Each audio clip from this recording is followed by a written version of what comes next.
वही दुनिया, वही सांसें, वही हम, वही सब कुछ पुराना चल रहा है। नए किरदार आते जा रहे हैं मगर नाटक वही पुराना चल रहा है। ये जिलाध्यक्ष हैं जिन्हें लेकर अपने नेताओं के साथ प्रदेश अध्यक्ष गोविंद सिंह डोटासरा दिल्ली रवाना हो चुके हैं और रास्ते में इनका स्वागत भी हो रहा है। मैंने देखा अभी दौसा के विधायक डीसी बैरवा इनका स्वागत कर रहे थे। मगर क्या जिलाध्यक्ष इतने ताकतवर कर दिए जाएंगे कि उनके एक फोन पर कांग्रेस में बदलाव हो जाएगा?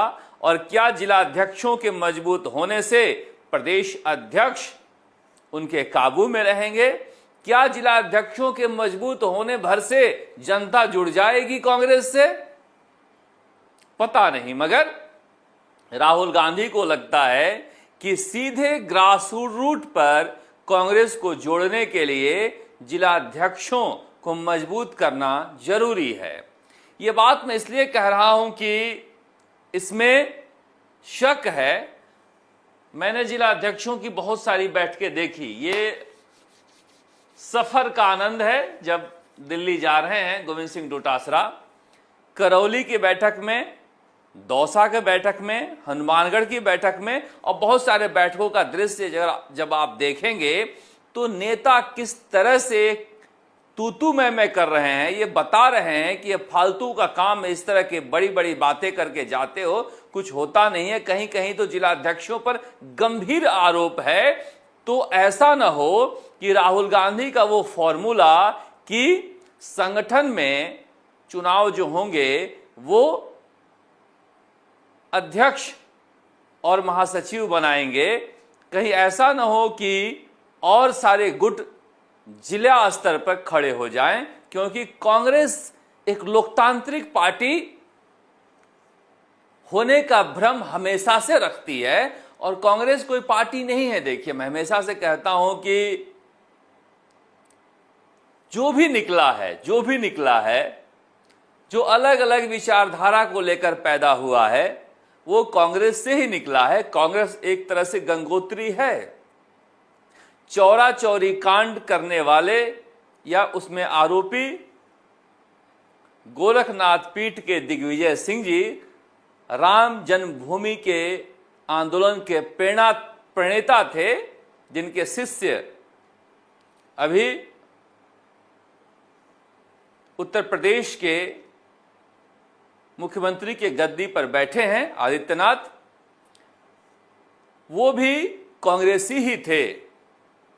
अटल बिहारी वाजपेयी भी कांग्रेसी ही थे और बहुत सारे लोग कांग्रेसी थे। जिन्ना भी कांग्रेसी ही थे। तो कांग्रेस से निकलकर बहुत सारी विचारधाराएं जो हैं वो फैली हैं और बड़ी हुई हैं। इसलिए कांग्रेस एक विचार है और वो विचार किसी भी दिशा में प्रफुल्लित और प्रस्फुटित हो सकती है। उसके कार्य प्रणाली को लेकर आप हमेशा से चर्चा कर सकते हैं कि किस तरह से आगे बढ़े। अभी ये राहुल गांधी की अगुवाई में वामपंथ की तरफ झुकाव रखे हुए है। नरसिम्हा राव की अगुवाई में ये दक्षिणपंथ की तरफ झुकाव रखे हुए था। यानी पार्टी का कोई एक ऐसा सेट फ्रेमवर्क नहीं है जैसा कि कम्युनिस्ट पार्टी और बीजेपी का है या फिर परिवारवादी पार्टियों का है। ऐसे में कांग्रेस का कैसे बदले?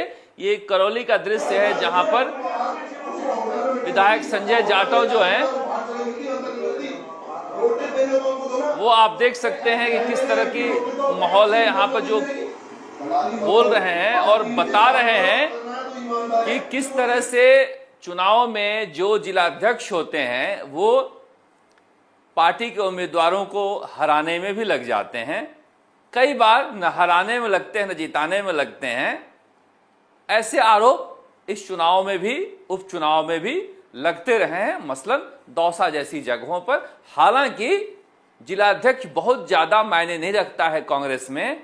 वो नेता आधारित पार्टी है और नेता मजबूत हो तो अपने बल पर भी जीत सकता है, जैसे डीसी बैरवा।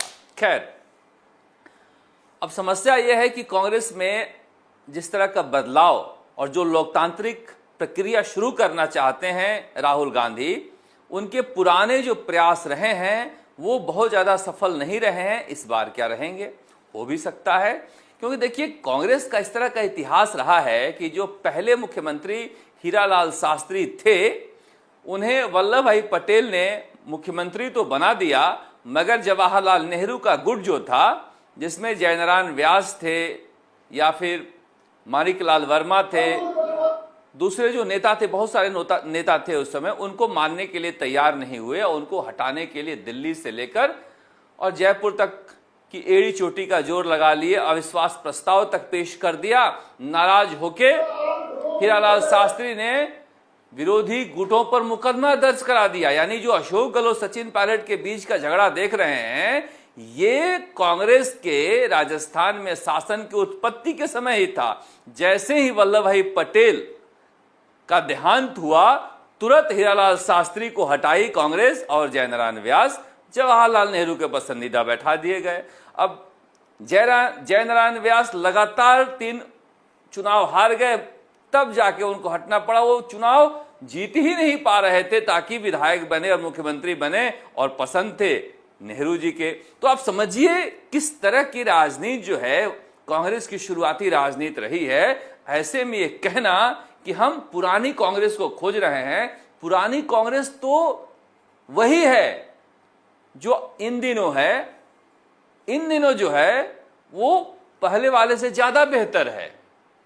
मैंने बताया ना कि सीपी जोशी ने जो कहानी सुनाई थी कि कैसे हरदेव जोशी को हटाने की रणनीति अपनाई गई इशारों में, और अशोक गहलोत बताएंगे। और उसके बाद जो हरदेव जोशी के किताब का विमोचन था, उनके ऊपर जो किताब लिखी गई थी, विमोचन था कुछ दिन पहले। तो आप समझिए कि षड्यंत्रों की राजनीति राजस्थान कांग्रेस की राजनीति रही है।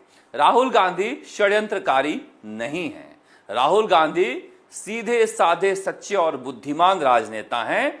कांग्रेस में 2 तरह के नेता हैं, एक बुद्धिमान नेता, एक चालबाज नेता। बुद्धिमान आदमी कभी चालबाज नहीं हो सकता, चालबाज व्यक्ति कभी बुद्धिमान नहीं हो सकता, क्योंकि बुद्धिमान होगा तो चालबाजी की जरूरत नहीं है, और जब बुद्धिमान नहीं होगा तो उसकी भरपाई वो चालाकियों से करता है। कमोबेश सचिन पायलट की स्थिति भी यही है राजस्थान में। वो बुद्धिमान है मगर चालाक नहीं है, चालबाज नहीं है, जहां पर उन्हें फौरी तौर पर शिकस्त मिलती रहती है, मगर लंबे समय में चालबाज जो है वो मात खा जाते हैं, क्योंकि चालाकियों की उम्र होती है, बुद्धिमानी की कोई उम्र होती नहीं है। अब कितना बदल पाता है ये आपको हम दिखा रहे थे हनुमानगढ़ का दृश्य, जहां पर कार्यकर्ता जो है इस तरह से नेताओं को बैठा के वो खरी खोटी सुना रहा है, किसी और को नहीं सुना रहा है। वापिस मुख्य धारा में आए, नहीं तो ये कांग्रेस को निगल जाएंगे। ये कह रहे हैं कि जिलाध्यक्ष कांग्रेस को निगल जाएंगे। करने के लिए इन्होंने कांग्रेस खत्म कर दी। अगर इनका समय रहते, अगर इनका कुछ इस बात का समाधान नहीं हुआ तो ये कांग्रेस को ही निगल जाएंगे पूरी। कार्यकर्ता कह रहा है कि जिला अध्यक्ष कांग्रेस को निगल जाएगा, और राहुल गांधी जिला अध्यक्ष को बुला रहे हैं कि कांग्रेस को मजबूत करना है। तो मुझे ऐसा लगा कि ये जो विरोधाभास की राजनीति कांग्रेस के अंदर है, हालांकि ये दशा पुरानी है, मगर क्या ये दशा सुधरेगी, इसके परिणाम आएंगे तब समझ में आएगा। मगर ये कुछ दृश्य में अलग अलग जिलों का आपको दिखा रहा था कि कार्यकर्ताओं के मन में जिलाध्यक्ष को लेकर क्या भाव है, क्योंकि जिलाध्यक्ष वहां अपने आप में ये गुट बनाकर चलता है, और वो उसकी खुद की महत्वाकांक्षा इतनी ज्यादा होती है कि वो नए नेता नहीं पैदा करने देता है। अब जिलाध्यक्ष को अगर कहा जाए कि तुम्हें चुनाव नहीं लड़ना है, चुनाव लड़ने के लिए नेता पैदा करना है, तो कितना उसका मन लगेगा पता नहीं, मगर ये स्थिति पूरे राजस्थान में कमोबेश है। ये सचिन पायलट का है। सचिन पायलट सिर पर हाथ रखकर क्यों बैठे हैं पता नहीं, मगर ये अहमदाबाद में जो अधिवेशन हो रहा है उसके ड्राफ्टिंग कमेटी की मीटिंग है, और ड्राफ्टिंग कमेटी में सचिन पायलट को शामिल किया गया है। रलावता जिला दौसा ग्राम पंचायत गठमोरा जिला करौली 12 बजे और 2 बजे का कार्यक्रम है। सचिन पायलट का। ये इनका अपना इलाका है, इस इलाके में जो भीड़ का पैमाना होता है इनकी सभाओं में वो बार बार टूटते रहता है। मगर लंदन से लौटे हैं, कांग्रेस की प्रासंगिकता राष्ट्रीय स्तर अंतर्राष्ट्रीय स्तर पर समझाकर उसके बाद राष्ट्रीय स्तर के अधिवेशन की बैठक में हिस्सा लेने के बाद अब राज्य स्तर पर किसान सम्मेलन करने आए हैं। ये अपने यहां जाते हैं तो किसान सम्मेलन जरूर करते हैं।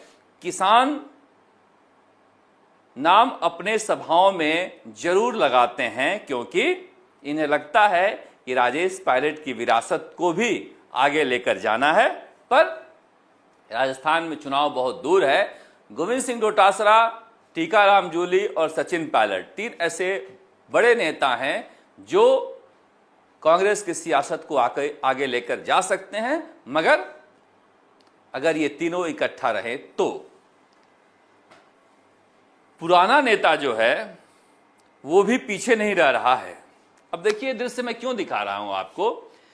अभिमन्यु पूनिया ये नवाचार करने वाला युवक कांग्रेस का प्रदेश अध्यक्ष मिला है और उन्होंने अभिमन्यु पूनिया ने एक रोजगार मेला लगाया कि किस तरह से युवाओं को जोड़ें और उसमें अशोक गहलोत पहुंच गए। अशोक गहलोत के लोग भी यूथ कांग्रेस में कुछ पदों पर हैं, वो लोग उनको लेकर चले गए, जबकि रोजगार मेला में अशोक गहलोत का कोई लेना देना नहीं था। अशोक गहलोत 3 बार मुख्यमंत्री रहे राजस्थान के। ये जानते हुए कि रोजगार मेला कांग्रेसी लगा रहे हैं, कम से कम सैकड़ों कंपनियों को उपकृत किया होगा। 2 कंपनियों को भी फोन नहीं किया कि आकर यूथ कांग्रेस के मेले में स्टॉल लगा लेना। मगर चूंकि रील बनाने वाली कंपनी जो है उन्होंने हायर कर रखी है, वो भी कहते हैं कुछ करोगे तभी तो रील बनाएंगे हम। और युवाओं के अंदर अशोक गहलोत को लेकर जिस तरह से गुस्सा है, मैं सोचता हूं वो कौन सा युवा है जो अशोक गहलोत के पास जाएगा। जिस तरह से 5 सालों में कोई एक पेपर ही नहीं हुआ जो बिका नहीं। लुटे पिटे युवाओं के सपने को कत्ल करने वाला व्यक्ति को कैसे युवा रोजगार मेला में कोई बुलाकर ले जाए, उस कलेजे को साहस है। अगर आप घोर तरीके से किसी नेता के भक्त नहीं हैं तो 5 सालों में भर्तियों के नाम पर जो कुछ गोरख धंधा हुआ है, उसके बाद किसी यूथ के कार्यक्रम में अशोक गहलोत को ले जाने से कांग्रेस को परहेज करना चाहिए। मगर अशोक गहलोत गए और जाने के बाद रील बनाकर भी डाल रहे हैं।